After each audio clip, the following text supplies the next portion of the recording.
Haas abandoned ship. We're not caring about this car. We're thinking about the next year. Exit clauses, yada, yada, yada. Hulkenberg is the blue shell right now. Angle grinder guy, he gets a raise. There you go. Whoa. He gets both salaries. There you go. What are they doing with the 5th and 6th seats? Yeah, it's just Weenie Hut Formula One Junior now. They don't fire up the same way that F1 cars do. All right. Hello and welcome everyone to the Tyred Boys podcast, best Formula One podcast in the world. I'm your host, Justin. And I'm Aaron. Welcome back, everyone. We've got a good episode today with the Bahrain Grand Prix weekend. We've got some Formula 2, some quick hitters, bunch of different good conversations to get into. So I'm looking forward to it. Justin, how are you? Yep, feeling pretty good. I think Sunday was a really exciting race, so I'm looking forward to getting into it. But I think we have a couple of quick hitters here before we get too deep into the race, so let's start off there. Sounds good. Why don't you lead us in with the IndyCar race? We had the Acura Grand Prix of Long Beach this past weekend. I didn't get to catch up too much with what was going on, so why don't you lead that one off? Oh yeah, it was a solid race. I was paying attention obviously to like Grosjean and then the front of the pack most of all. But really exciting race. It was between Kirkwood and Palou in like the final stints. There were a couple other drivers that were in the hunt. The one thing that I find really interesting about the end of IndyCar races, and this played in significantly in the like Kirkwood v Palou battle, that was like I think it was like the final maybe like 12 to 15 laps or so, where Palou is hunting Kirkwood the whole time, but the push to pass delta was such that like Palou did so much work getting from fourth to third to second. And then when he was fighting Kirkwood, he had very little push to pass left. I think it was like 50 to 25.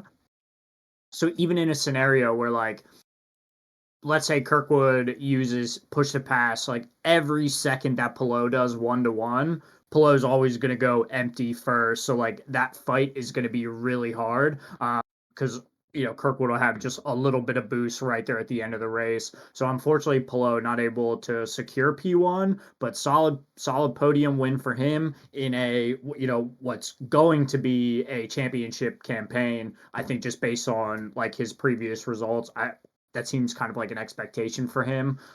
So really, really exciting, like final stint to the race, that push to pass, like factoring in heavy. But the one thing that I wanted to talk about as well is the cast. So as you know, if you've been following along at home, the crossover, we've got Will Buxton on the IndyCar casts. And this was one of the first opportunities I had to really be able to listen and hear what he's bringing to the cast. And I have to say, I think he did a bang up job. So the IndyCar casts are like a little different than Formula One. Formula One feels a little bit more like a conversation, but the IndyCar cast is a little more like they're kind of like throwing their shot in when they see like something exciting, and very much how action-packed the overtaking is in IndyCar. The casting reflects that because, like, moment to moment, the camera's cutting to something, likely an overtake, likely some exciting moment, or you see like a dive in the background because like there's a lot of movement, a lot of action on track as far as the Indy cars go. They're like really adept at following each other and like interacting with each other on track, right? So I thought it was really fun to hear Will Buxton just like getting in the thick of it, like really, really chopping it up with Hinchcliffe and the other caster that they had on.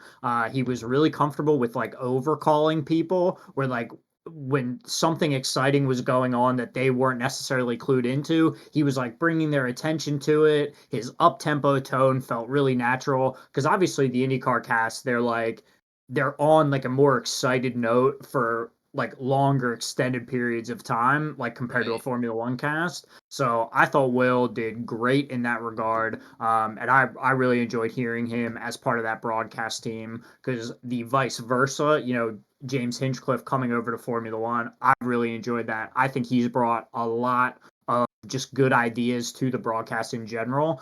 So yeah, this Acura Grand Prix of Long Beach IndyCar race was really fun to watch for those couple of reasons there. Yeah, and I feel like that's been one of the big pulls of IndyCar for a bit compared to Formula One, and they've highlighted it a number of times when I've seen different kind of calls to watch IndyCar if you're into motorsports and open wheel racing. But the number of overtakes that you have, the amount of action that you have throughout the race, with how long the races are, the um, pretty drastic tire differentials you get at different points of the race and everything. There's a lot that creates a lot of action, and so that's cool that Will Buxton's fitting in well in that kind of play by play call out position, where you're doing a little more of that than the story building and putting the plot of the season together. Yeah, that's a really good point there because yeah, it feels like each caster on the IndyCar broadcast they have to do a little bit of play by play. That's like actually a really good point, Aaron. Like they all have to do a little bit of play by play. It's not such a stark difference like between the roles. So yeah, very well said. Next thing on the docket for the quick hitters, we have some personnel shifts at the FIA. If we want to talk a little bit about that. Yeah, so Robert Reed, who was the FIA deputy president for sport, resigned this past week. He had a statement that said basically after um, thinking about it, he can't in good conscience continue to be a part of the FIA. When he took the role, um, the focal points, or what he was like wanted the focal points to be for the FIA, were transparency, better governance, and collaborative leadership. And he feels like the FIA has kind of gone away from those things that he felt like were kind of the core principles of what the FIA should be, or how he felt it should be, in terms of transparency, and especially I think the collaborative leadership in terms of the decision making and everything. Not having the teams and drivers and all as involved in the decision making, or kind of creating those rule sets for their own sport. Um, he didn't feel like they were going in a direction he wanted to continue to be a part of. But for such a high level FIA person to come out and kind of say that they don't feel like the FIA is following some of those pretty, I think, expected principles that you would hope for in a governing body for a sport, then I think that speaks a lot to maybe some of the behind the scenes that's going on there. And it'll be interesting to see if there are more departures or personnel changes with the FIA as they're trying to figure out these new guidelines and rules that they're putting out there for the different racing series. Yeah, and it seems reasonable to one to kind of take control of your career in that regard, especially if you don't feel like the forward motion is aligned with how you want to be operating in the sport to move the sport forward. Yeah, it's a really tough call to make, I'm sure, but it does seem reasonable after some of the rules that have changed and um some of the I was trying to think of like a synonym for rules, but I don't think there really is one. Like regulations, whatever. Where if it's focused on some of these weird like punishments and trying to limit how open drivers can be in conversation, and this is just like one very small angle, but just thinking of ways where some of these rule changes have trickled into just like the viewer experience, right? Just like Mm, things that we um may not need to be privy to, but have, we've been made aware of. So I'm curious. Yeah, I'm curious if anybody does follow, if there's like an a push for the other direction where they want, like the note was saying, openness between the teams and the FIA, between drivers and the FIA, and all these kinds of things. So yeah, I definitely was surprised.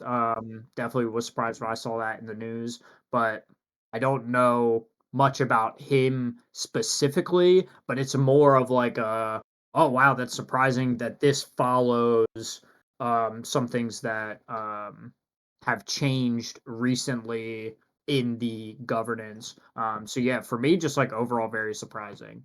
yeah, and another thing he had mentioned was just he said leadership should be rooted in integrity, accountability, and respect for the process. And I think, in my mind, the accountability part of that is the thing that I think has been the most damaged recently for the FIA, where they've tried to restrict any sort of derogatory remarks about their decisions or anything like that. um, and if you can't speak up and speak your mind about um, the leadership in an organization and your opinion on it when you're a part of that community and everything, I think that that becomes a weird slippery slope. And the drivers and teams should be able to speak their mind. I'm not talking about aggressively just bashing and just going after the FIA as opposed to trying to work with them. Um, but to restrict any sort of criticisms and critiques of their um, decision making process, I think just restricts the drivers and teams more than it should, and could cause larger issues down the line. So I think, yeah, like you said, this is kind of a big just kind of flag going up, I guess, to maybe signal that there might be other changes coming in the future. Um, but I guess we'll continue to see, and hopefully the FIA will um, balance things out and meet in the middle a little bit more, and find that that sweet spot with their rules and guidelines, and still taking into account what people's opinions and thoughts are. Yeah, I would kind of agree on all counts. Like you said, an interesting maybe flag to be raised for further either personnel changes or different rules and regs that may be looked to change in the coming year 2026. I think is going to be a big, obviously, car rule change, but we'll see if anything else is going to be rolled out as well. Speaking about we were talking about the broadcast and different commentators and this and that, and we had a whole bunch of issues on the broadcast on Sunday, all sorts of problems like sensor issues, things that were like visual, like part of the visual experience for the viewers. So yeah, all sorts of issues on Sunday.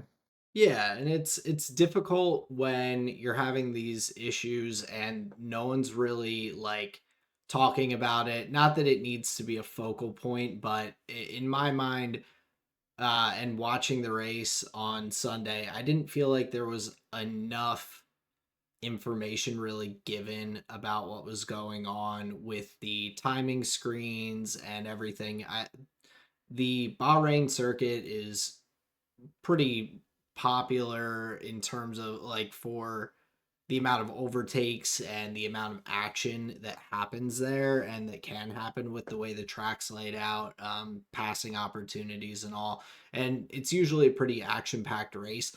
So for the timing pages to just be pulled off and then you're just kind of guessing how far or hoping that you can see a few of the cars that maybe you're watching in one of the video feeds that they have to get an idea of how close they are. Otherwise, you're just watching the top three go around in circles, like chasing each other around and missing out on all the context that's going on throughout the rest of the field. Um, there were a number of times, even all the way down to the last lap, when Max got past Gasly to take P6. It didn't show that until he had already crossed the finish line because they were only getting lap by lap updates on the telemetry and the gaps between cars at that point. So those aspects of it for the viewership.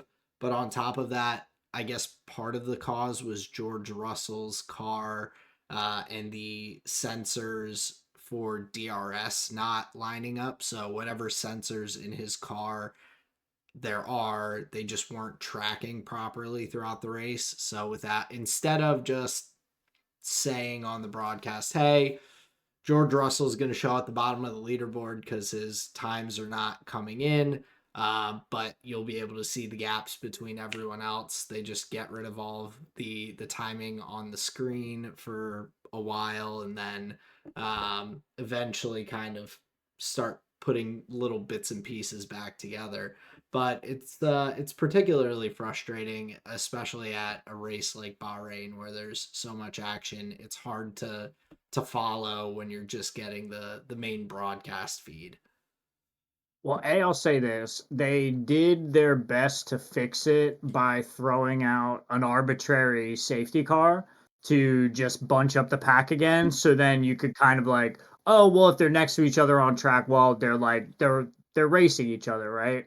Yeah. So yeah, they just, home race for McLaren. They wanted to get the fix in really quickly, just halftime, safety car, bring everybody in. Let's just ice the race. We're going to guarantee this for ourselves, and it also solves the visual experience of it as well. Yeah, but I mean that's one way to do it, I guess. I don't know if everyone would go with that decision for I don't think most people would have made that safety car decision for some debris off the racing line on track, but Mate, I was so confused, like oh, I was genuinely just so confused. That should have been a virtual safety car all day. my brain went to I was like safety car who crashed and then they were Right. like not showing anyone. I'm like, oh my god, was it really bad because they've Yep. gone the way of not showing incidents until they know drivers are okay. I'm like is someone dead and I just don't know because there's no no timing on the page to see someone if they're falling through the field or if there's like a little blue dot that's just not moving on the little map that goes around the circuit that they have. And I'm like, Mhm. yeah, completely confused as well until they were like, oh, I think it's just for the debris on track. Should have been a virtual safety car. Weird decision from the FIA on that and from the race stewards, um, but I find it even like more bizarre with these transponder issues and everything that they were having for George. The fact that the DRS can just be turned on randomly without like it makes me wonder like are the drivers every time they hit a DRS zone just hitting the button? I was under the assumption that the DRS was semi-automatic. I didn't realize that you have to actually press a button, but I guess because George was just not getting tracked to see if he was within DRS, he could just hit it whenever and just pop open the wing and get going. Um so definitely a like that's a weird and kind of concerning issue on the team sides too, because I'm sure if they are just hitting the button every time they go through a DRS zone, just in case, whether they're getting DRS from a lapped car or the car in front of them or whatever, if it's just that muscle memory, like I feel like even the fact that they were determining after the race if he was going to be penalized for that issue, like that seems like an F1 problem, not something that has anything to do with Mercedes and the car. And they determined not to give him a penalty, but I feel like that's a component that's like they're not building that transponder. That seems like something the FIA is like, you have to put this on your Mm. car somewhere so that we can track it, and each team has their own little mounting spot or whatever. They put it inside the cockpit or whatever. But that doesn't seem like something to even consider to be the fault of the team. Um, in that kind of situation. Yeah, I think I would agree with you where that seems like more like faulty like broadcast equipment. Like that's ultimately to help tell the story of the race. So you feel like that like shouldn't be uh like an issue that could go like wrong for a team like that. Is that kind of Right. Well, your okay, yeah, or okay. the fact that like just because this transponder in his car isn't connecting to F1's tracking instruments or whatever, um it's not really their fault. So if he opens DRS when he's not supposed to have it, like I feel like you can't fault him Um, for, because oh that's what right. they were looking into, is using Sure. DRS when he wasn't supposed to have it. Sure. And So like according to if Russell, that's he hit like some other button and it activated the DRS. So I don't mm, think that was like a transponder I like thought it was team from to the like, FIA oh, I thing. thought it was from like them not being able to tell if his car was within DRS and that he was hitting the Mm-mm, button. And okay, mm-mm. so I No, guess I was it was some type of like mechanical issue that was causing like missed circuits, and they had to like mm, reset a whole bunch of systems. He was saying like his brake was getting all wonky as well. So he was okay. experiencing almost like total car failure at like, and the transponder issue for him was like kind of just a coincidence, but Gotcha. Okay. it it contributed to the feeling of like confusion like from the viewer standpoint. i'm Yeah, I i'm was totally under with you, the but it was okay. like a total mechanical failure of his car was my Gotcha. understanding of it. Okay. I was my under the my only impression thing that was they had something to do with each other. I didn't feel like I got a great explanation on it. Sure. No, that's totally fair in that regard. Yeah, I had to do a little bit of digging to find that to find the clip of Russell Mm. talking about that issue. The thing that tilted me the most was that they just didn't have the overtake opportunity graphic available. That's my favorite thing. Mm. You know, where they get the little two cars closer to each other. You know, they give you the The green, the yellow, or the AWS red. graphics and yeah. Exactly, exactly. Any graphics that are powered by AWS, I'm in. So that's why I was tilted. I needed to know what the chances of these people being passed was. Yeah, I mean, especially when there's that many opportunities for undercuts, the undercut being as strong as it is, and that's one of those pretty big factors in the race. And you see that in the F2 race as well, that those undercut opportunities and everything really can come into play. And so yeah, I'm just hoping that they kind of get it figured out, because this is multiple times now this year that this has been an issue on the broadcast. And I it's one of those things that it should just be there and I shouldn't have to think about it. So the fact that we are thinking about it and talking about it is like bad. It Hmm, just interesting. feels like it should be kind of automatic at this point with the technology that they have and everything. So if you're starting to notice the man behind the curtain, then you're probably having to focus on the wrong things. So yeah, hopefully they just get it back to normal and we'll be smooth sailing into the rest of the season. Yeah, big time agree. We have some just, just I would say alarmist headlines coming out that we have to talk about. We hear Max could be leaving at the end of the year. Yeah, I mean, you Yeah, must be heartbroken it's because just a where's he go? weird Nobody's gonna pick this guy up, honestly.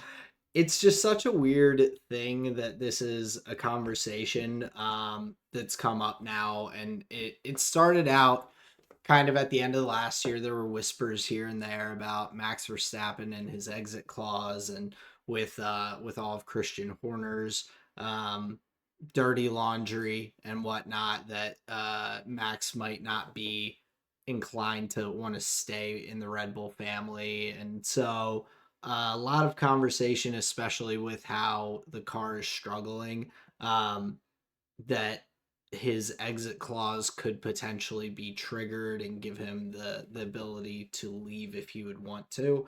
Um, I haven't seen anything from Max's side that indicates he's trying to jump ship, but at the same time, um, like you said, who would want him anyway? No one's gonna take him. Not worth it. He's a Adrian Newey car merchant and just gets to have it the greatest F1 engineer of all time design cars, and when he leaves, then so does Max. But no, apparently the exit clause triggers if Max finishes below third in the championship, which is kind of a wild thing that like when I read that, I was a little bit mind blown that they're like, yeah, Max, we know you're so good that if you finish lower than third place in the drivers championship, that's on us. Like that, and I kind of respect it. Like that's a pretty wild exit clause to have in there. I can't imagine most drivers would get a performance clause from the team in there at all, let alone something quite so aggressive, I guess. Oh yeah, that is a lofty goal to be sure. That indicates a lot of confidence of the team in Max, which is like Yeah. very cool, obviously. But right now we are seeing a scenario where like that could be possible, with how competitive the cars around him are looking versus how like competitive the Red Bull is looking right now. Yeah, if that is the case, it does feel like, damn, right now we're in a world where that's at least a possibility, right? Yeah. But yeah, very surprising. Very surprising indeed. Yeah, but for Red Bull having I would say the fourth fastest car consistently, them and Ferrari Sure. are duking it out for whoever's going to be third and fourth fastest among the cars right now. But um I think there is not a at this point not a huge reason to pull the fire alarm and start hollering, but it is interesting to see, and especially I guess just the only signs from Max are some of the posts that he's liked, like with not wanting Liam to be demoted and Yuki to be brought up to kind of protect Yuki from the terrible car they have. And um some of his just disagreements with the decision making, it seems. um Maybe there's a little bit of friction there, but at the same time he seems so dedicated to to the engineers and the rest of his team that he really is trying to do the best with whatever they can give him and is pushing for improvement within the team. It's hard to imagine him I don't know, jumping ship at this point in time, at least. While he's third in the championship, still in the title fight um, by every account. So Yeah, yeah, definitely. And like that's not even to say he takes the out if he does finish in that right, position, right? It's only like it is now like a given like a choice he can make. yeah. It's now Mhm. how big of a check is Mr. Stroll looking to cut him to come over to Aston Martin. No way. No way you go to retirement Aston Martin, dude. No I way. I bet he becomes a full-time sim racer before he goes backwards like that. That's the insane, mate. yeah, the only reason that I think that's even a possibility is just with the regulation changes for 2026. But still, yeah, I think it's a stretch, especially with their development trajectory. They've been kind of sliding backwards over the last 2 3 years now, so it's um it's tough to imagine. But if that check is big enough, I mean, Right, okay, I see the angle because he'd be with Adrian Newey again. that would be, yeah, potentially. An angle. Okay, okay. Yeah. There's like But okay, that's not so egregious as I I think originally thought. I think the two most like talked about potential spots are Mercedes and Aston Martin. A lot of people seem to think that Toto would kick George to the curb in a heartbeat to pull Max in there, which I also think is a little bit of a stretch, especially with George's form that he's currently in. Um, but the opportunity to sign Max passed Mercedes by many years ago, and a lot of people think that if Toto had the opportunity to make that right, that he would. So those are kind of the just little whispers that are floating around out there in regards to Max, but I don't imagine seeing him in a different uniform anytime soon. In my personal opinion, we'll see. Maybe that'll change as the year goes on. Another whisper I've been hearing about a guaranteed new Tired Boys podcast episode after every Formula One race. So please be here for those. Let your friends and family know they're available after every single Formula One race. We put out an episode talking about it, talking about all the goings on of the Formula One paddock. So just want to say thank you very much for being here and sharing the pod around. Yeah, and don't forget to go ahead and follow us on TikTok, YouTube, wherever you get your podcasts, Spotify, Apple Podcasts. We're all over the place here for your listening pleasure. But if you're listening to us and you haven't done those things, go ahead and hit the follows. We also record live on Twitch when we're recording the episodes, so you can get into the action in the comments there like our friend Willie did last week.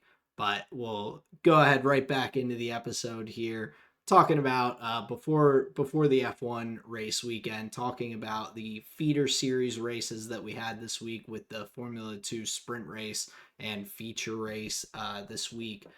There's a lot of good talent, and we're starting to be able to see even in these first couple of race weekends for Formula 2, some of the contenders that are rising to the top of the field there. But even that being said, uh, that doesn't guarantee some of these really talented drivers are going to go ahead and get that opportunity in Formula One. Um, Justin, you had noted just looking at some of the talent we've had coming up through Formula Two. We have five rookies into Formula One this year who are coming up. Um, and who have come up through the Formula 2 ladder and the Formula 3, Formula 2 feeder series. But a guy like Felipe Dragovich, F2 champion, just unfortunately ended up in the reserves. So some of these drivers who we're seeing have a lot of talent, have a lot of pace, and just good driving technique in these cars. That doesn't promise them that next step up. No, not at all. And that's like, it's so crazy watching the Formula 2 races and then like, even if you were tuned into FP1, they had, I think, five or six young drivers taking part in the FP1 session. So there's even a bunch of individuals there that are getting just little foots in the door, like Ayumu Iwasa. Pretty sure he was in the Racing Bull. So just like a whole bunch of people and drivers in the ecosystem that are like all potentials, to what you were saying about Felipe Drugovich. Like, I look at a guy like that who's just he's just relegated to the pit wall now. Like, it's an absolute horror for this guy. Like, he won F2. He was literally a Formula 2 champion, which has been like a leading indicator for somebody like making it into Formula 1. Except, no, not for this guy. But in the 2025 season, not only is it the winner of Formula 2, but it's also the second place. It's also the seventh place and the eighth place driver, too. Because, like, it's just a year where, like, okay, a bunch of contracts are ending. Teams are looking for an influx of new talent. Where, like, everything has to align. Like, it's literally that conversation of like, oh, is Jupiter in retrograde, yes or no? Like, do I get to whatever do this thing? It feels like you need just the perfect aligning of the cosmos to get in. Because, like, yeah, I look at a guy like Drugovich and he's just on the sidelines now, and it's really tough because you have to feel if the 2025 champion is getting in this year, you're not, bro. I'm sorry. I think the window shopping is long past. Yeah, and I mean, you're looking at a guy like Dragovich, who was one of the young drivers who got into the practice session testing in FP1, and he's 800ths of a second off Lance in his times driving Alonso's car. So he's right there. Even as a reserve driver, he's got similar pace to one of the drivers that you're fielding and everything. But at the same time, it's kind of like you're it can be a little bit of a luck of the draw situation with who you hitch your wagon to. Dragovich joined Aston Martin's junior team and all to as he was coming up through to kind of come into their reserve driver role, be there ready and waiting and all, and they just haven't had either seat become available in the past few years, and they've continued to just re-sign Lance Stroll and Fernando Alonso and maintain that drivers lineup where we've seen some huge changes amongst other teams that Felipe could have potentially gotten drives for since his time in winning Formula 2. I believe right after he won Formula 2 may have been when Haas had the Mick Schumacher, Nikita Mazepin lineup. So around the same time, they've had that lineup. Then they've gone to Hulkenberg and Magnussen. Then they've continued on to now Ocon and Behrman. And so if Felipe had maybe lined himself up with Haas initially, maybe he is driving in Formula One right now. But like you said, it's kind of that aligning of just everything and the stars aligning to sometimes get that opportunity to drive in Formula One. Which is just crazy. But yeah, the field is ever evolving. Our drivers on the Formula One paddock are just getting younger and younger, but with the talent, like like it's like an inverse bar graph where like age is plummeting down, but talent is just, going straight to the moon. It's like it's really interesting. But yeah, to talk about the Formula 2 race, or just like the Formula 2 weekend in general, I thought it was very exciting. The small cars on a already easy to overtake for Formula One cars. It's just a really exciting track. We had just aggression and skirmishes all over the place, all over the Formula Two weekend, because we have, the sprint race and the feature race as well. So just lots of opportunity for good racing. One of my favorite moments of the whole Formula Two weekend was that three wide in the sprint race where you had all three drivers trying to make it through the turn. You had like all the wheels like bumping each other and they all make it through like scot clean. That should have been just a massive wreck. There were cars behind them too. Everybody was on the absolute limit making it through that turn. So just some really exciting racing. And that wasn't even at the front. I'm pretty sure that was for like I think it was like the P10 to like P13 little grouping or whatever. Yeah. So just to your original point, a bunch of really competitive drivers in the Formula 2 field. And yeah, it's like some really exciting racing. Yeah, and I mean we're seeing a lot of, like you said, this young talent that is super strong coming up through as well, not just in the rookies in Formula One, but coming up into F2. Leo Fornaroli, who was last year's Formula 3 champion, gets pole position on the weekend. Puts in just a really solid weekend overall, a P3 finish in the feature race, along with, I think it was a P8 finish in the sprint race.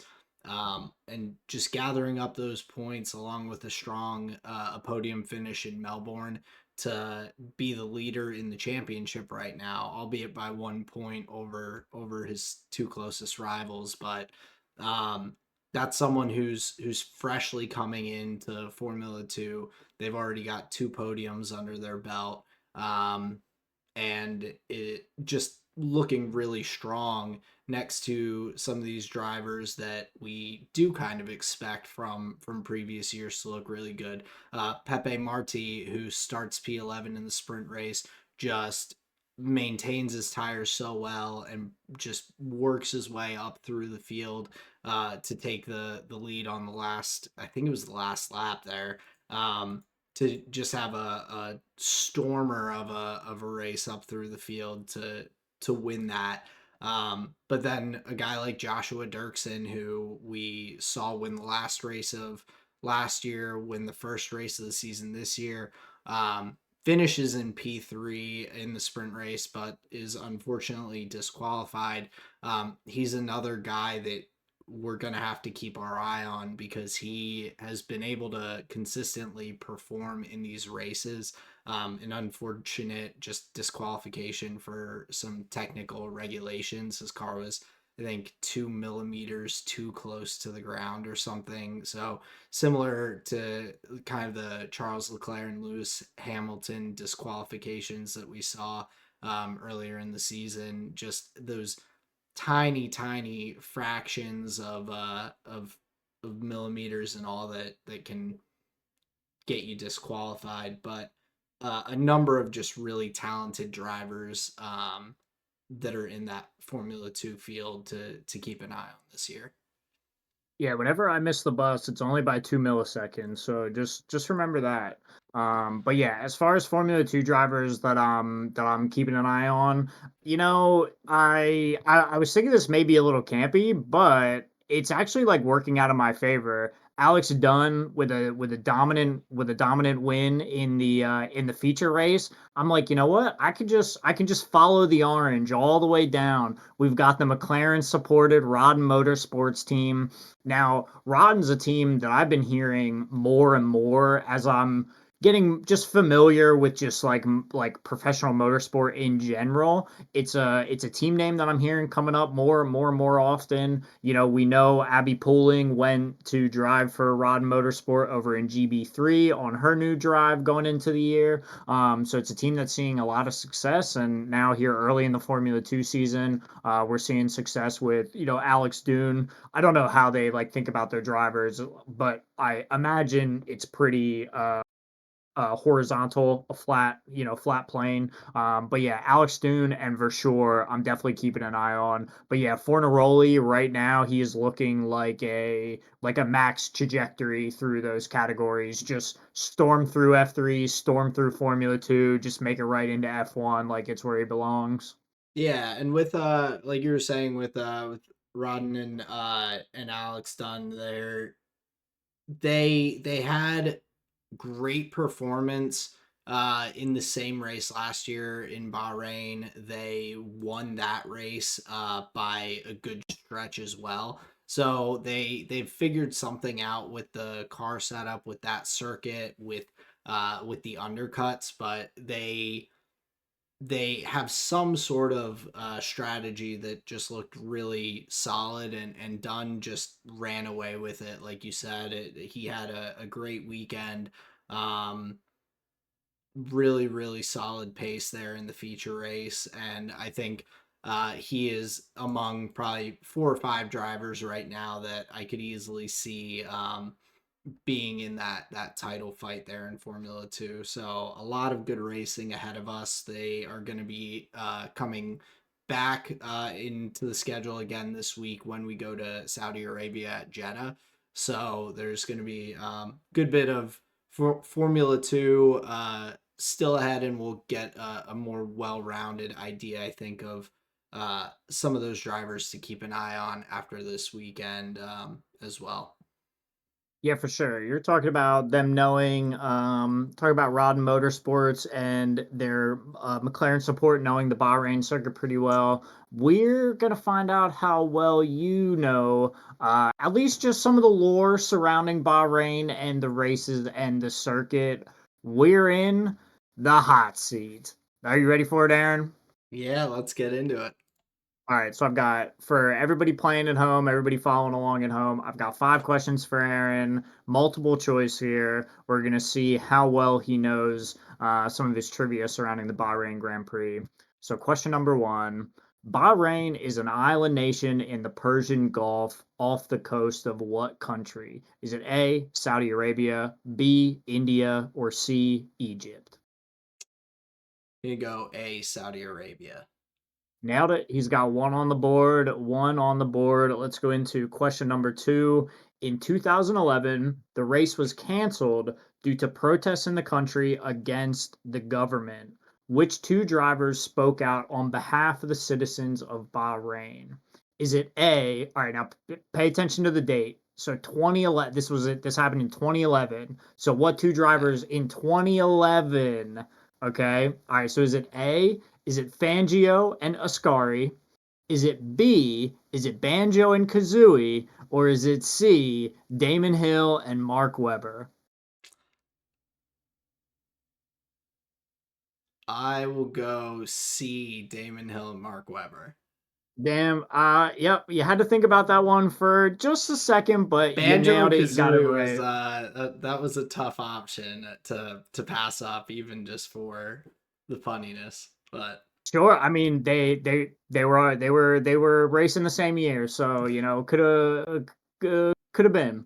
Question number 3. Bahrain International Circuit is a venue with many layouts. What year did Formula One run the extended endurance circuit instead of the normal Grand Prix circuit? Each of these dates is important to the Bahrain circuit. So is it A, 2004? Is it B, 2010? Or is it C, 2014? this is just a wild guess. I don't think it's A. I'm gonna go with B, 2010. Nailed it. You are correct. So it's like a little bit that's extended after turn 4. It's like this Okay. real like fiddly bit that like goes in then to sector 2. Obviously, they've never ran it again, not to my mind anyway. It was like a one-off event. And then in 2014 was the first time it was a night race. They ran it under the lights Mm, in commemoration of like 10 years of the Bahrain Grand Prix. First one gotcha. was in 2004. But yeah, the extended endurance circuit, crazy looking. Question number 4. A common race to be held early in the year. This track is also the location for what other Formula One event? Is it A, the post race interviews? Is it B, the preseason testing? Or is it C, the midseason invitational? B, preseason testing. Nailed it. Nice. We have a lot of data. That's something like they always say about going into the Bahrain race is like most teams are going to be very optimized for the circuit, like very few kind of question marks like as far as that goes. So you nailed it, preseason testing. And then question number 5, I got a max fact for you here, sir. I know how much you love your max facts. This race matches some of Max's worst finishes here at Bahrain, but how many times has he won this Grand Prix and what years did he win? I don't have any multiple choice for you. You just have to know, Max. This is an open ended. You just got to give me the answer. Oh, How many times has he won and what years did he win? for uh I I know he's won twice at least. Okay. Um There's first part of the question. so yeah, I'll go with 2, and I think it Yep. was 2023 and 2024. I think it was just the past years. Nailed it. This guy earned it. Max's biggest fan. 5 out of 5. His first completely successful hot seat sitting. Honestly, I think this is the hardest one that we've had so far. So, really coming in when, man, I didn't think you could do it, but we got a 5 out of 5. Well done, sir. I appreciate that. That was I don't know. It's funny because to me that one felt way easier, but I also just had the knowledge, so I can't tell if it was easier questions or if it just happened to fit right in my wheelhouse there. Um, but yeah, 5 out of 5. I hope you all who are listening along did just as well as me. And if not, you learned a couple new things about the Bahrain Grand Prix in this week's hot seat. There you go. See, I don't know if any of the questions were easier, but I was just way more gracious in the like multiple choice answers that I would provide. Little bit. I think that's the nice quality of life change in that regard. But I'm gonna look forward to further hot seats in that regard. But one of my favorite sections, groupings, segments. One of my favorite segments that we do here on the show is winners and losers. Aaron, tell me about your first winner for the weekend. So my first winner this weekend was Oscar Piastri. I just felt like he had kind of a start to finish perfect weekend. He looked comfortable in the car. I mean, he qualifies on pole by a decent little margin there. He's got a couple tenths up on George Russell in P2, and he drove super cleanly, no issues throughout the race. He started well. He didn't have any issues on the safety car restart. And just that is the consistency that you kind of will need to carry you in this championship fight, and so seeing that out of him was pretty exciting. I think there's going to be a pretty competitive title fight this year, even if it's just between the two McLaren boys. So just a big shout out for Oscar this weekend as my first winner, and he's only 3 points back from Lando in the drivers championship now. So practically back to even footing here after the fourth race of the season. Yeah, I think so early in the season, I think three to 10 points you can call like pretty even, right? Yeah. There's still like a lot of points to be gained. Yeah, I can definitely agree with that shout from qualifying, just absolutely hooking it up to, to running a really good race. I have to admit, I think he had a lot of opportunities to fail removed from him due to the kind of like wonky safety car. Like that almost locks in his chances like to win that. But he had no unforced errors, nothing like calamitous went wrong. So he was just able to like take the advantage position, deliver it home. Any other driver would have taken advantage the same way from the safety car if it Oh all, yeah. happened, exactly the same. So, whatever. That's like no knock against him. Just a little context to what happened in the race. But yeah, I think that's a perfectly fine shout. He was phenomenal. I think right now the only difference between Lando and Oscar, listening to their post race, I think Oscar is struggling to get like quote unquote comfortable in the car. It seems as though while the pace is significantly there, he feels like there may still be like some unpredictability in, whatever vague, way that they say this. You can't really glean a lot of information, but a lack of comfortability coming from the other McLaren driver. But yeah, right now, doing solid stuff in the car. I'll give you my opposite. I know we may share a winner. I'll give you my opposite. I think Ferrari as a team really hooked it up from the double DNF in I think it was China possibly earlier in the year. We go from a weekend like that to double points finish. I think it's like 4 and 5 or 5 and 6 for both of the Ferraris. So I think it like as far as like a trajectory pick, I think Ferrari is just a shoe in, a guaranteed winner. When you're thinking about it in that regard, it felt like from a like comprehensive view of the team, more things were firing on uh, better cylinders in that regard, and they got the points that we kind of like expected them to be, right? Like this is Yeah. where I imagine them to be like right at the start of the year, right? They just Mhm. like took a little bit to get up to speed. So I think they really knocked the race out of the park. I think they both did really well. Leclerc racing I was about to say Oscar Norris. Leclerc racing Norris was quite exciting towards the end of the stint. I think the tire difference there made it pretty decided, although the racing was exciting. But yeah, I think Ferrari definitely on the up and up. It seems like we just need a little bit more data. But yeah, overall, I think we're seeing some good things from the Scuderia. Yeah, and they were in consideration for one of my winners as well because, like you said, they kind of maximized maximized their points by finishing where we kind of expect them. I'd say anywhere from that 3 to 6 range should hold Hmm. both of those cars, and maybe an Hmm. occasional a one or two sliding up in there.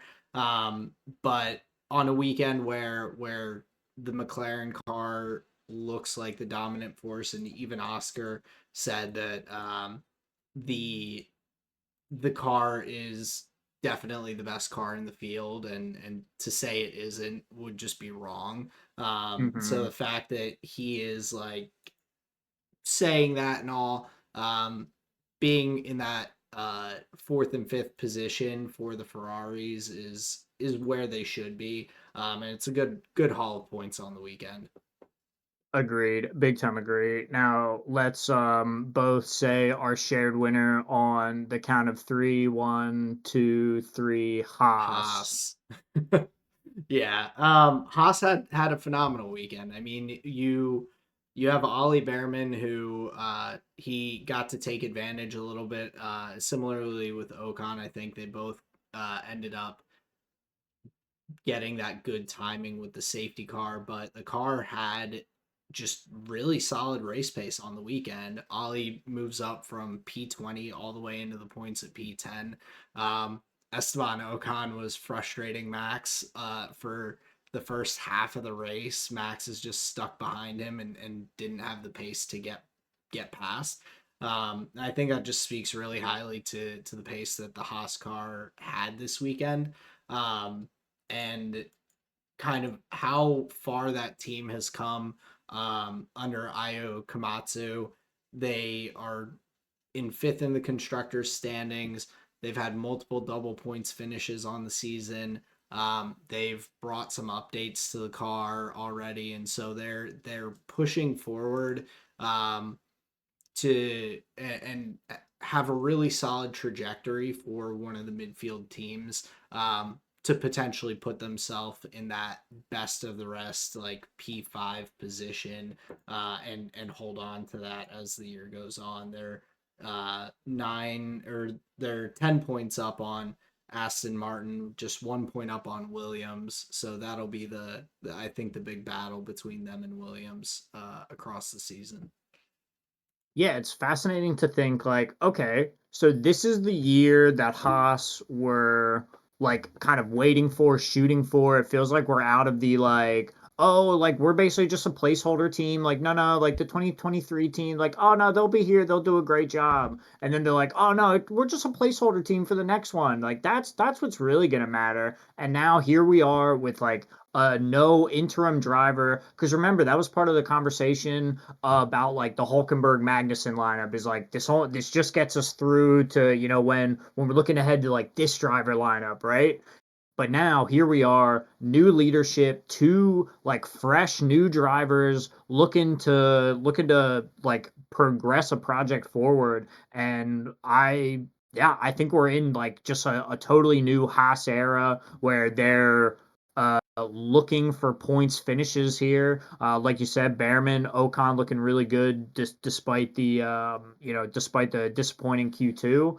But yeah, I think they are well and truly in the conversation, and it feels so weird where we would like write them off as like a topic for the show, like yeah, well, like not sure do we have to like really talk about like for so long, and now here we are. It's like, well, we're scooping up points. Let's go, Haas era, baby. So yeah, I think I'm all in on the American team now. I think I'm gonna get my red and white merch out. Just be wearing be wearing the Behrman Haas colors. I'll have to get a shelf put up behind me. I'll put my Cole Custer Haas NASCAR helmet up there for There we go. for the background of the episode. So but yeah, I mean, just a really strong start to the year for them.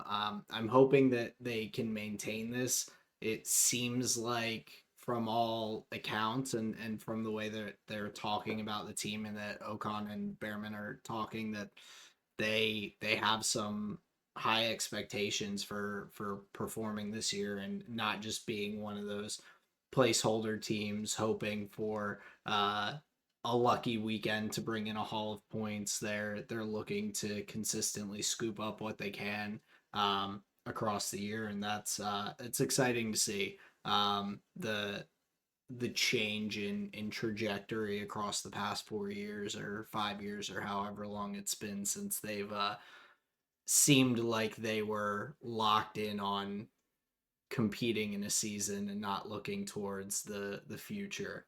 So Yeah, yeah, probably like 2019, 2020, it feels like. that's what it feels like to me. But another team that Mhm. and I'll get into my losers. Another team that um is in that midfield battle that we mentioned. Williams. Unfortunately, I have Carlos Sainz as one of my losers this week. I thought he started off pretty strong. He had a really good qualifying performance getting into Q3, starting P8. But during the race, just unfortunately, kind of sliding down the field, there were a number of drivers that right off the start just kind of gotten swallowed up or into a little thrown into a little bit of chaos. So Signs ending up battling a number of different cars throughout the race. Unfortunately, has a racing incident with Yuki, little side pod banging, and ends up DNFing. It's just a tough way for that weekend to end after starting out looking so strong. And in particular, after the preseason testing, when Carlos was at the top of the field at the Bahrain circuit, to come back here, probably have some pretty high expectations, qualify really well, and then come away with nothing at the end of the weekend is just a tough way for that to go. Which is why he ended up on my losers list for this week. And signs ended up on my losers list as well because yeah, I just feel for a driver who seemed to be like peaking last year, like winning races, competing at the top almost every single time out.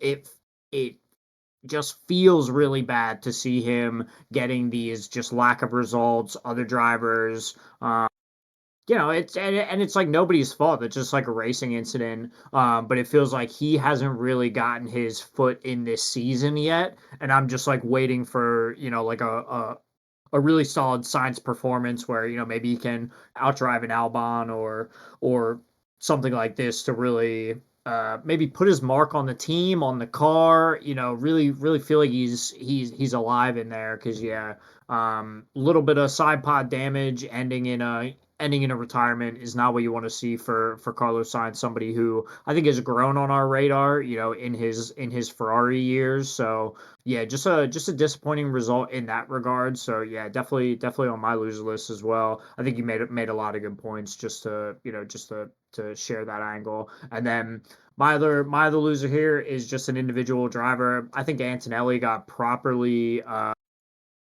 stewed up, cooked up. We got boiled, sir. The three-stop strategy did not work. Obviously, I think that was like the weird safety car that happened. I don't think that's like a normal choice the teams make. If given the same data on another weekend, they may even make a different choice, right? But it was like the pit and then safety car. So like they pit him right away, saw an opportunity to get just the new set of tires in, does what he can on the softs there in the final stint, but overall, I don't think that phase of the race was where he was going to make up a lot of those positions, especially with such a strong qualifying, solid start to the race as well. I think it really just came down to the strategy that they had him on, which was unfortunate. Obviously, the pace is in the car. I think he's got the gusto to keep it up there as well.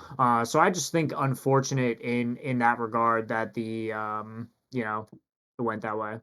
Yeah, and kind of a weird decision from Mercedes with the second pit stop, really, in my opinion. The first pit stop, I think he started on the soft tire and went to the medium tire. His first pit stop was lap 12, so going only 12 laps on the soft tire initially. Then he pits on lap 27 off the medium tire back onto soft tires for that he could only run 12 laps at the start of the race and expecting him to run those 30 laps for the end of the race. Like, that was just a strange timing or strange strategy because I didn't think that that he was going to be able to make those tires last the rest of the race distance, let alone um I wouldn't have imagined without the safety car that they would have gone for a pit stop again, I guess. And so I really felt like they just hung him out to dry a little bit with the strategy there, putting him on the soft tires again with that long to go in the race. Um, so a little bit of funky strategy, unfortunately, hurting Kimmy and undoing that really solid P4 qualifying P5 start to take him out of the points down to a P11 finish. Yeah, big time agree. Because the obviously strong qualifying would have put him in a position to at least be up there with George Russell, who was fighting the whole time out. So yeah, was just maybe hoping for a little bit more from just the Mercedes camp in general. But who was your second loser here for the weekend? Well, my second loser, so I went with a team with Aston Martin, which after a decent looking start to the season. Lance Stroll getting a couple of points finishes, bagging some solid points early, while Alonso was struggling, not finishing in the first two races. We come here to Bahrain and they just didn't look to be on the pace all weekend. They're having bizarre car issues where Alonso's steering wheel is popping off while he's driving during the practice sessions. He's like showing them in the pit lane while he's in the garage just how he can just kind of lightly pull the the steering wheel and it just pops right off. So definitely a little bit of a concern there on the race weekend for them, but in general, just not having much pace at all, finishing down in P17 and 15 at the end of the day. Not really anywhere in that points vicinity like I think we would expect them to be up there battling in that um, 9 through 12 range, especially on a weekend um, that we did see some of their uh, stronger competition getting up there with Haas being up in the points, Alex Albon up in P12, just missing out there. So there's opportunity there to scoop up points, and they just weren't on it at all this weekend, unfortunately. Yeah, I agree. I think Aston Martin's going to need some real progress being made on the on the off weeks where they don't have a race weekend coming up. Hopefully get some upgrades going on the car at a rate that is maybe a little bit accelerated than their competition. Because yeah, they need progress in a bad way. And right now, just wallowing at the back of the grid here. That's not what we want to see. So yeah, I think that's a fine pick here for the weekend. Yeah, and like just as a comparison, I feel like they were in like the Kick Sauber territory on the weekend where they were in the back of the field. You're not seeing much from them. You're not seeing much movement around at the back, and it was kind of hard to even know how their weekend went. Um, where Kick Sauber, I feel like we still somewhat have that expectation with it being the last year of being that Sauber team before Audi takes over. Bortoletto, I feel like is and Hulkenberg, I feel like both are driving fine, but there's just not much that you can do with that car. Um, and so for Aston Martin to feel like they were in kind of that territory this weekend is a little bit concerning, but long season ahead. They're just gonna have to make some changes if they want to get back into that fight with the Williams and Haas in the midfield. Which right now, I mean, that's looking like a nice ticket to get into. That's not a little bad battle to be having right now. No, not at all. I mean, in previous years when we've looked at the constructors standings in 2024, there was a much more significant gap from Aston Martin in that P5 down to that P6, 7, 8 range. They were uh almost 30 points ahead of Alpine, who was in P6, and then that 6, 7, 8 was somewhat close there. Um, but it's gonna be a pretty big fight, it looks like, for that P5 in the constructors this year. I think it's gonna be a tight battle between um, three to potentially four teams if Alpine can pick up some good points here. Which is, to my mind, like pretty exciting to have more competition at each rung on the constructor ladder down, instead of just like two teams getting points and then everybody at zero below them. That's like, oh, okay, well, this isn't very competitive, is it? Yeah, it's really exciting to see that potential. I mean, we have every team on the grid has points, which we couldn't say until like the last race weekend last year when Sauber picked up their first points. So a lot tighter of a fight at the back, and like you said, with all the teams picking up points too, it's not 3 zeros that are in a close fight for 8, 9, 10 there. So a lot of excitement ahead of us for the season. Big time agree. We're still in the early phases. I think a couple more races and we can like kind of take a step back, see how teams have done in the kind of the early phase, the kind of like building phase of the year. I don't think teams like really think of it in those terms. I think once they're in it, they're like trying to maximize. They're looking to get everything they can out of each individual. But in such a long season, it's tough to maybe keep the storyline straight, just kind of going like dot to dot on a little trajectory. Sometimes it'll be nice to maybe zoom out, see like, okay, how did we get here? How are the teams stacking up? But yeah, as of right now, we're seeing more competition further down the grid than we've seen. Recently, you could say, I even think 2024 was a pretty solid year for generalized competition, but Mm. you go a little further back, and that's where we start to kind of lose the back, kind of the back third of the grid or whatever. But yeah, I think a really nice conversation there for the winners and losers. I have to say, I thought I was going to be throwing you a curveball with the Haas. I thought I was going to be throwing you the like, oh, like it's like the Komatsu era, like bro, like I'm selling you on Haas, and it's like I'm literally your first winner. sold. I'm like, yeah, I'm like, okay, I'm not doing anything interesting here at all. But yeah, that was a very nice conversation there. I'm curious, are there any other like points that you want to like move to immediately next?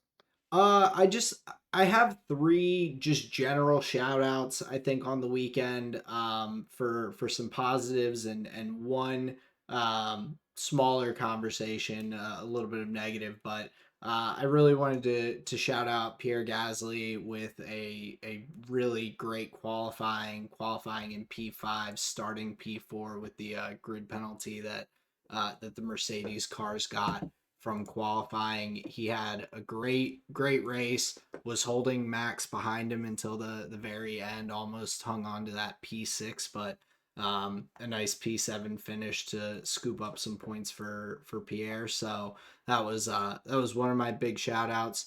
George as well with the P2 holding Lando behind while he's going through all these issues with the car. He had really good pace on the weekend, and so just impressive and impressive consistency from him so far this year.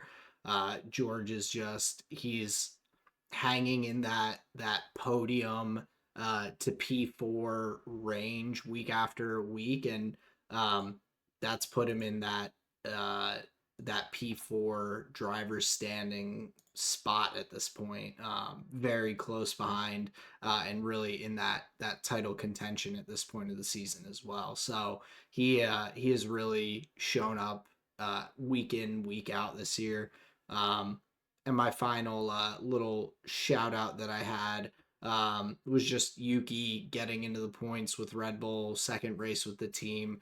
It's a P9. It's not a mega haul, but at the same time, uh, he is adding to the points that the team needs in the constructors, and he's getting up in there. He's improving in the car, moving up the field, not very far off Max. Um, by any means this week, and only um, a little ways back in qualifying. So a nice weekend from Yuki to scoop up some his first points in the Red Bull.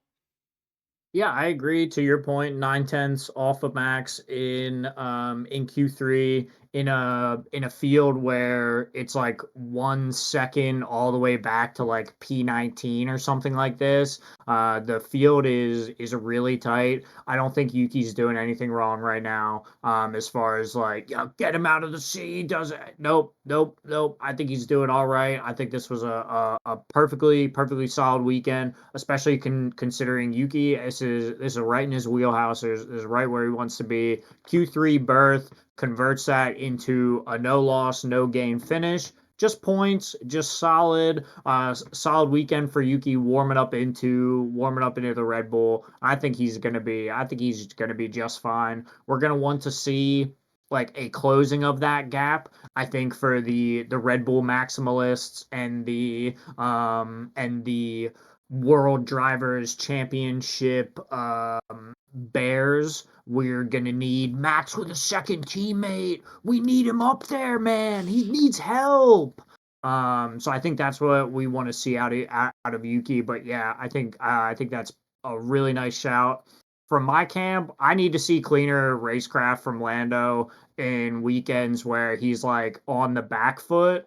It feels like he tries to do a little too much to like try and recoup that loss advantage. Feels like he gets a little bit rammy.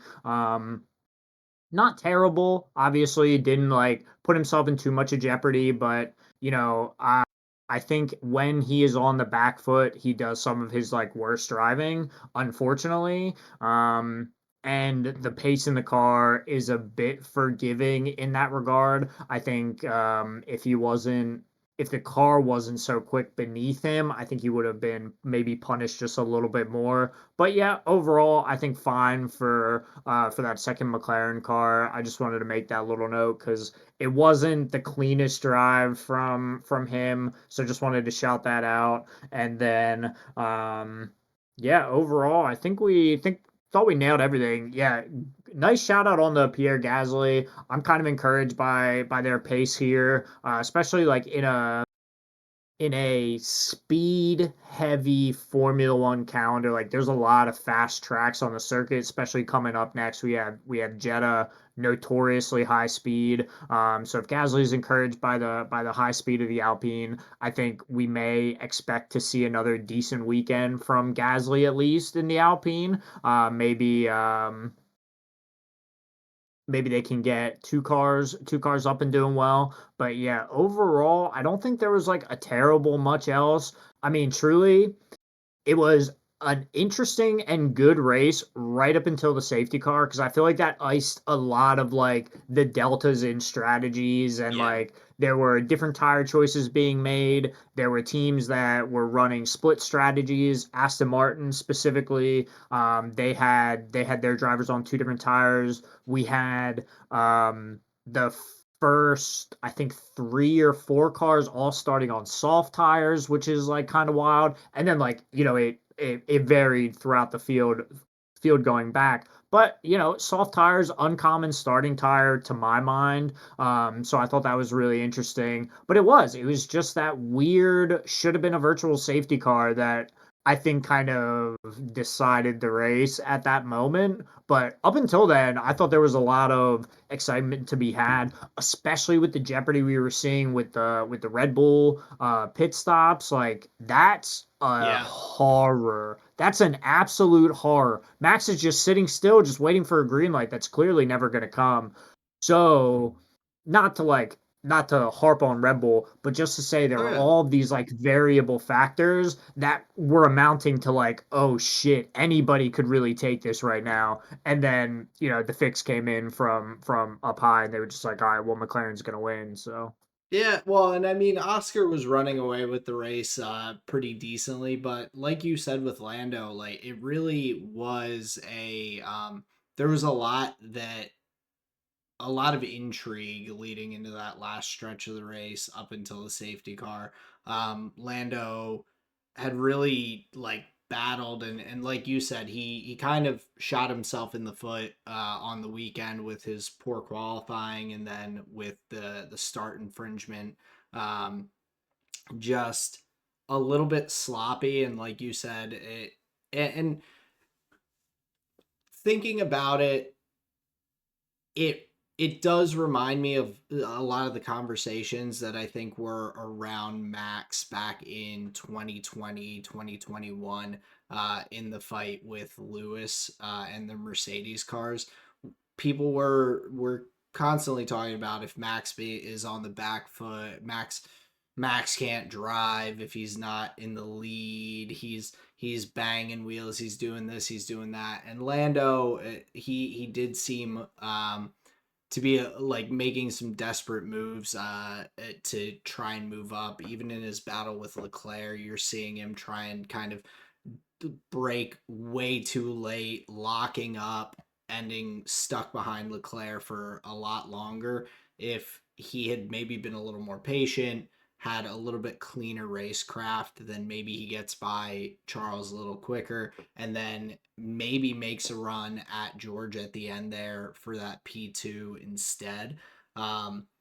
But yeah, the a tougher weekend for him, but like you said with Red Bull as well in the garage, I don't think it's harping on it at all. I think that's a just one of those things that just should not happen. You have that lighting system. It affected Max's pit stop, Max's first pit stop, his second pit stop, Yuki's first pit stop. It was and you're I think they have a backup system too that also wasn't working properly. And it's like you've gotta if it doesn't work the first time, like someone should be down there on the side, like testing things and trying to figure out if it's gonna work. Because by the time the second guy comes in, you can't just you've got to at least like let the driver know, hey, when you come into pit, the light might not be working. Like if it doesn't, we'll like give you a hand signal or something. We'll wave you on. Because you have to have some sort of backup measure in place. You can't just be dropping multiple seconds on pit stops when you're in such a tight fight throughout the race. Well, I think that was the weird thing for me is there was no clear plan B. We just keep Yeah. working with a broken plan A.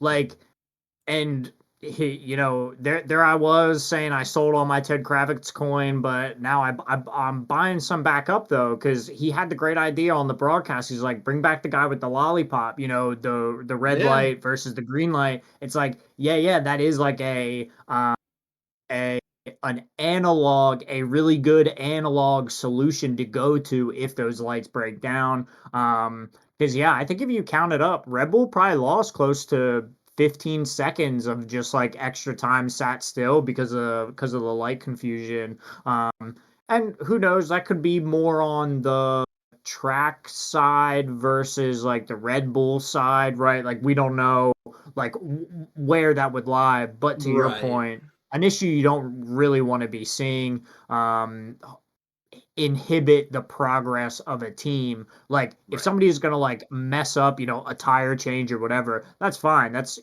within the human Happens. Yeah. condition. But it feels like relying on these like very specific sensors sometimes leaves you worse for wear if there's no like analog plan B.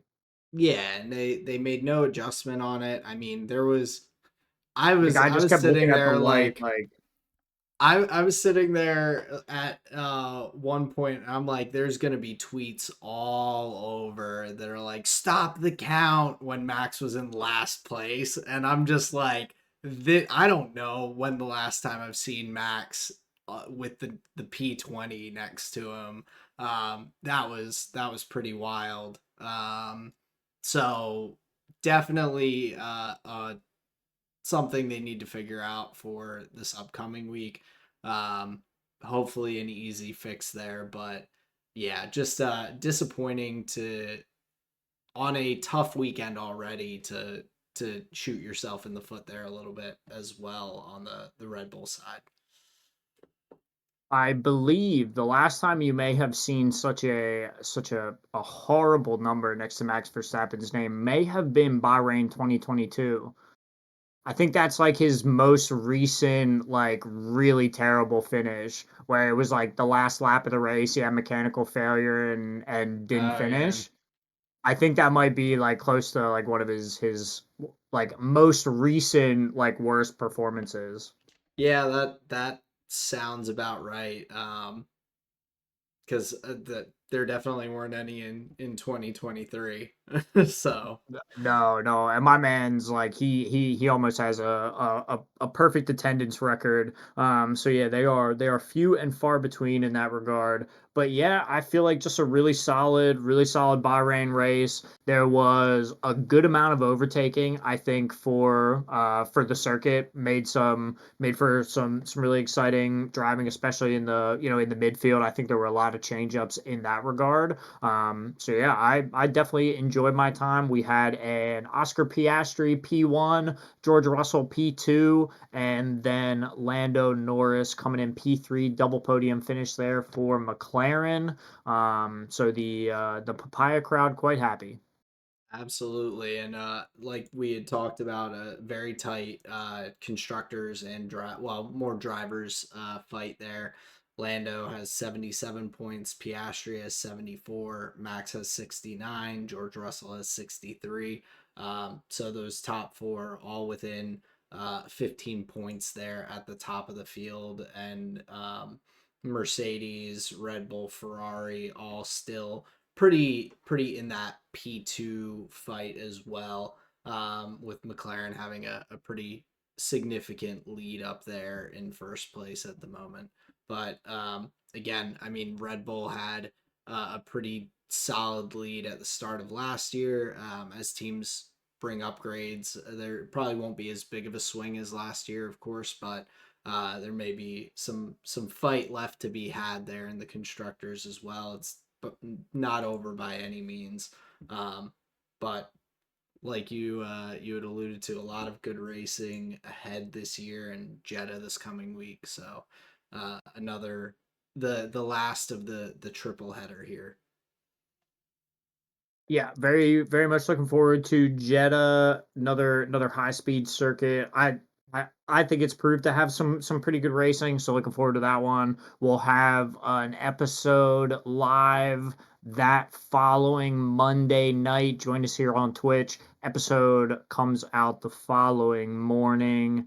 Before any of that, though, we got to get the people out of here. Let's go on the cooldown lap, Aaron. Sounds good. So we've got the flavor of the week this week. I'll just run through mine here real quick. But for my food this week, yesterday I made a recipe that I hadn't made in a long time, but I did a Penang curry with chicken here at home. It was solid. It was a lot easier than I remembered, so it'll have to be something that I make a little more frequently. I just the ingredients that go into it are not always ones I have on hand, like coconut milk. So one of those things that I have to just plan a little bit more for if we're gonna do it. Um, but a tasty one there. My music this week, I was listening a little bit to Balloonerism, which is one of the posthumous albums for Mac Miller. Um, it has a pretty different sound, a lot of just beats in the early parts of the album without as many vocals on them, and so it's definitely a little bit different from what you typically hear from him. So I've been checking that out some. I don't have a full opinion on it till I've listened a little bit more, but I was enjoying some of those songs. There's some different features on it as well. I think SZA was on one of the songs, and a few other features as well. But my visual medium this week is it's not a show, it's not a movie, but Colleen has been um, doing a nice job of kind of building out and designing some of our spaces here at home. So we recently got new outdoor patio furniture, for when we have people over, or when we just want to sit outside on a nice night. But she had me bring her over to Lowe's this weekend to pick up some ferns that were on sale. So we got a couple of hanging basket ferns that we put out on our deck. So we gives us a little bit of um, blot, or I guess a little bit of privacy having those hanging there, and everything, and just adds a little bit of greenery, builds that uh atmosphere there to be kind of a relaxing spot that we can hang out here at the house. So it's she does a really good job with that. Um she likes to take on a lot of projects, but they when we get around to them, they turn out pretty well. So that's a nice little change to our visual environment there. Nice. That's really cool. I thought you were making some type of like Zach Galifianakis related joke with the deck ferns. That's really fun. I'm curious, what's the Penang? What does that So mean? it's just a different type of curry, as opposed to like a red curry or green curry. It's a Indian curry that it's a little bit sweeter. It uses the coconut milk. I don't think most other curries use coconut milk or as much of that as like a base. Um, Okay.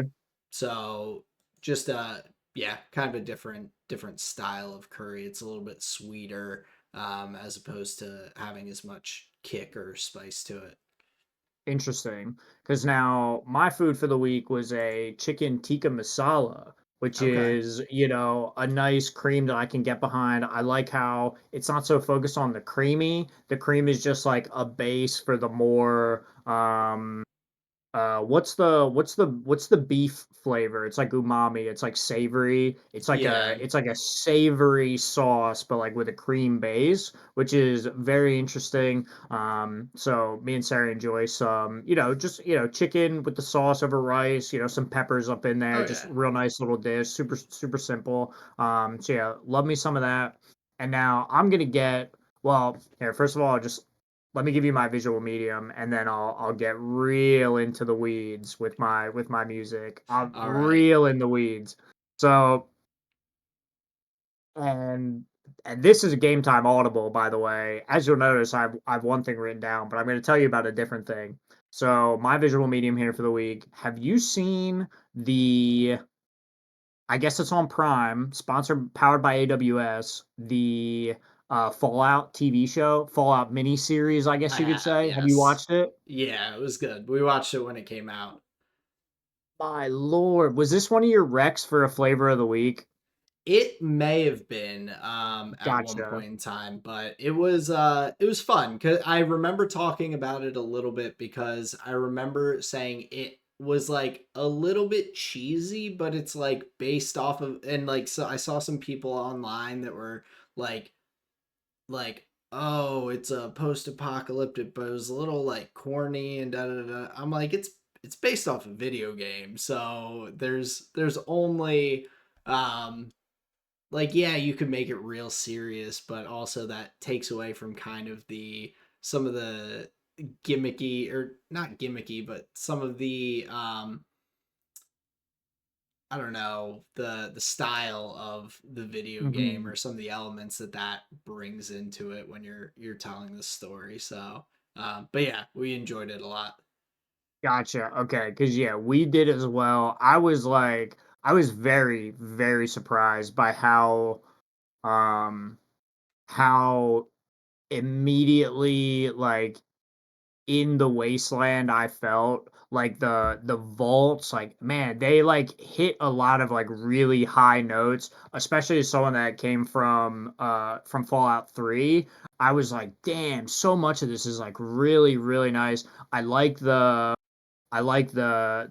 song choices that they use. Dude, it was to Mm. the point where I was like showing Sarah the like release trailer for Fallout 3, where it's like the shot in the bus zooming out where Mm. you start to see like the wasteland around. And we were just like all in. I was reading about like the vault stories that they came up with in the Yeah. show. I was like, "Oh, did they take those from the games?" Turns out those were like original ideas. So there was a lot of stuff in that Fallout show that like really really succeeded. I was a big fan of the main character. One of the main characters played by Walton Goggins, Mm.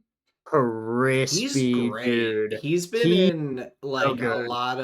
He's been in a lot of stuff that I've watched recently, and he has such good range. He was in the most recent White Lotus season in a pretty serious role, but then that kind of sinister Mhm. acting in Fallout. He's in Righteous Gemstones as a Okay. uh, the brother of this Christian singer from it and everything, and kind of being a little bit of a shady pastor on the side a little bit, Okay. but pretty funny and entertaining. So he does a really nice job, and I've seen him in a lot of good stuff recently. Very nice, very nice. So he's caught your eye as well.